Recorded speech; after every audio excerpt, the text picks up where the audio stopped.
Breaking news out of the NFL, where Jameson Williams' gambling suspension is ending 2 weeks early. The Lions wide receiver will be reinstated on Monday. This news coming down as the league announces big changes to its gambling policy. The league says that players betting on NFL games will result in a minimum 1-year ban, 2 years for players betting on games involving their teams, and any potential game fixing could result in a lifetime ban. The new policy also reduces the penalties for betting on non-NFL events from team facilities, which is what Jameson Williams was initially accused of, but now that suspension will end early. Let's welcome in Heath Cummings to talk about what this means from a fantasy perspective. Jameson Williams likely still floating out there for a lot of people because initially he was going to be suspended for 6 games. You wouldn't get him until that 7th game. Heath, we just saw the Lions play last night, so looking ahead to next week, I saw Jamie Eisenberg tweet out, if you can get him, grab him. What do you say about Jameson Williams?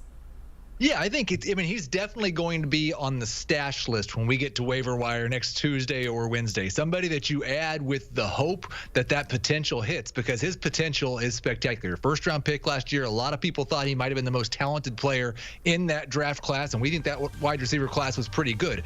But there's reason to think it's going to take Jameson Williams a little bit of time to get going. He actually played 6 games with the Lions last season. You wouldn't remember it because he only caught 1 pass in those 6 games. Had trouble staying healthy through training camp, hasn't been around the team recently, so I would expect it's going to take a period of ramp up. I would call him more of a luxury stash than a must stash. Not all the teams, especially if you have 5 or 6 bench spots, are going to have a spot for Jameson Williams, but the upside is immense if you can find a spot for him. How much is this going to affect those other weapons on the Lions offense? I mean, we saw David Montgomery have a huge game last night, so with Williams coming back, how do you feel about some of those other guys?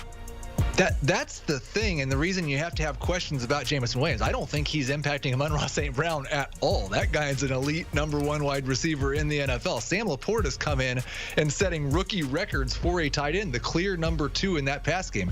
This offense over the last 3 seasons has been extremely running back.